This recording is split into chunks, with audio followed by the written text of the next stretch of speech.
Exercise 1.1, question number 2, 8th question. Log of cos of x cube minus 5. Again, this is the example of chain rule. Okay. Composite functions आहेत. log आहे, logच्या आतमध्ये cos आहे, cosच्या आतमध्ये x cube minus 5 आहे आणि x cube minus 5च्या आतमध्ये x आहे. So अशी ती तीन फंक्शन्सची चेन फॉर्म होईल. सो आधी तुम्हाला कोण दिसतोय, तर आधी लॉग दिसतोय, म्हणजे आधी लॉगला डिफरन्शिएट करायला लागेल with respect to cos multiplied by derivative of cos. नंतर कॉसला डिफरन्शिएट करायला लागेल with respect to x cube minus 5 आणि नंतर लास्ट स्टेपला we have to differentiate x cube minus 5. Okay. So d by d x of log of cos of x cube minus 5 is equal to. Okay. आधी लॉगचं derivative आपल्याला माहिती आहे. Log of एक्सचं derivative काय असतं, तर 1 bye x.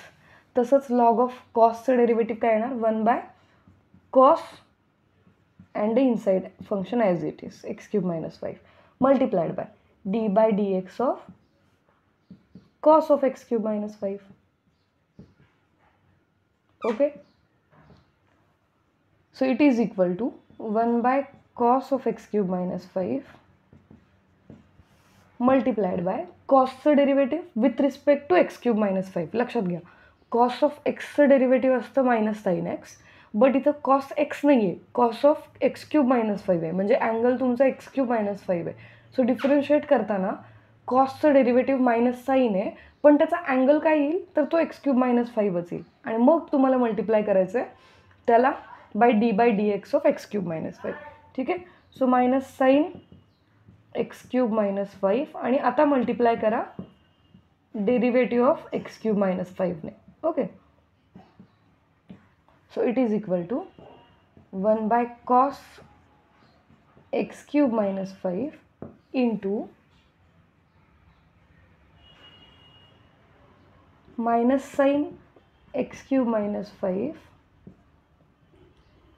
into derivative of x cube is 3x square आणि minus 5चा derivative 0. Okay.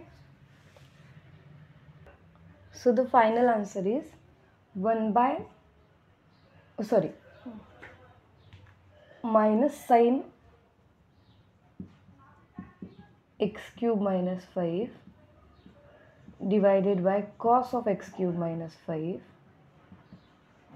multiplied by 3x square.